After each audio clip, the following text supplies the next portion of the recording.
भिवानी में किसान सभा ने हाईकोर्ट के फैसले को किसानों की बड़ी जीत बताया है। संगठन ने सरसों बीमा क्लेम जल्द जारी करने और खरीफ फसल के नुकसान का मुआवजा देने की मांग की है। किसानों ने चेतावनी दी कि मांगे पूरी नहीं हुई तो 20 जुलाई के बाद बड़ा आंदोलन होगा। तमाम पत्रकार साथियों का बहुत बहुत आभार प्रकट करता हूं कि आज वो किसान सभा के जो प्रेस वार्ता उसमें हमारी बातचीत को लोगों तक पहुंचाने के लिए, संदेश के लिए वो आए हैं। मेरा नाम सुमित दलाल है, राज्य सचिव अखिल भारतीय किसान सभा। और आज हमारी ये जो प्रेस कॉन्फ्रेंस है उसका एक जो खास उद्देश्य है वो ये है कि हम अखिल भारतीय किसान सभा पिछले लंबे समय से बीमा क्लेम के लिए और फसल खराबे का जो मुआवजा है उसको लेके हम लंबे समय से संघर्ष कर रहे हैं और उसी की कड़ी में कुछ सफलताएं भी मिली है और कुछ सफलताएं अभी आगे मिलना बाकी है। तो उसका जो हमारा आगे के एक्शन है उसके बारे में हम बताना चाहते हैं। सबसे पहले तो हम आपको ये बताना चाहते हैं, अखिल भारतीय किसान सभा जब 2023-24 में रबी की जो चना है, सरसों, गेहूं की फसल बर्बाद हुई थी और उस समय पे फसल बर्बाद हुई जब कंपनी ने किसानों को जितना क्लेम बनता था, लगभग 85 करोड़ रुपए का क्लेम बनता था और वो क्लेम पूरा नहीं दिया था। केवल जो है 25 करोड़ रुपए का क्लेम ही कंपनी ने, शेमा बीमा कंपनी ने उस समय पे वितरित किया था और वो क्लेम पेंडिंग था। और उसी के अगली जो हमारी फसल थी खरीफ 2023 की, उसका भी हमारा जो फसल बर्बाद हुई थी उसका लगभग वो 250 करोड़ से ज्यादा का, 350 करोड़ का जो बीमा क्लेम था वो बनता था।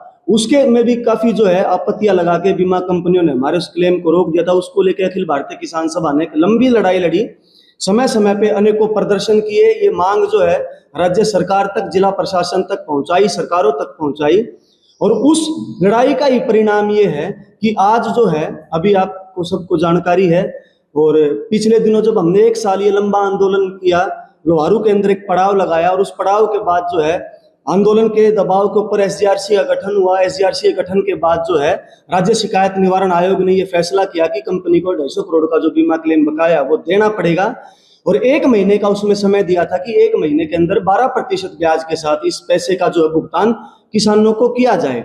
और वो 3 जून का था और आज जो है हम 10 जुलाई में बैठे हैं। तो निश्चित तौर पे वो हमारी जीत थी, लेकिन अभी तक भी किसानों का वो क्लेम नहीं आया। और इसके साथ एक जो महत्वपूर्ण था, रबी का जो हमारा मुआवजा था लगभग 60 करोड़ का, जिसपे कंपनी ने एक तरह से रबी फसल का, सरसों का जो बीमा क्लेम था ये एक तरह से कंपनी ने हड़प लिया था। 60 करोड़ रुपए कंपनी जो है वो डिस्ट्रिक्ट मॉनेटरी कमेटी के निर्णय के खिलाफ स्टेट टैग में गई। स्टेट टैग के ने निर्णय दे दिया कि ये पेमेंट आप करो, सरसों का जो है आपको करना ही होगा, ये वाजिब बनता है किसानों का। फिर वो सेंट्रल टेक्निकल एडवाइजरी कमेटी में चली गई, वहाँ भी कंपनी को हारना पड़ा।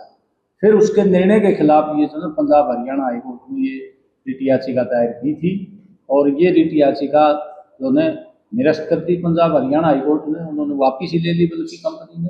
और ये जो शेमा कंपनी है इसने बहुत किसानों के साथ फ्रॉड किए, इसी राज्य में नहीं और कहीं भी जो दूसरे राज्यों में भी किए।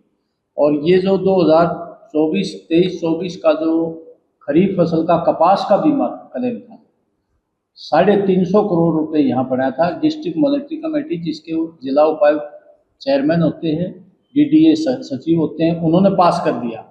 उसके बाद कंपनी ने वहाँ जो स्टेट टेक्निकल एडवाइजरी कमेटी में बगैर कोरम पूरा हुए, बल्कि उसकी टर्म भी पूरी हो गई थी, वहाँ 2 अफसरों से मिलके और उन्होंने ये जो क्रॉप कटिंग की बजाय ये जो है सैटेलाइट इमेजिंग से कर दिया और 250 करोड़ रुपए जो है ये बीमा क्लेम उड़ा दिया किसानों का सैटेलाइट के जरिए। जबकि बीमा पॉलिसी में ये क्लियर कट है कि धान और गेहूं में 70% जो है वो क्रॉप कटिंग मानी जाएगी और 30%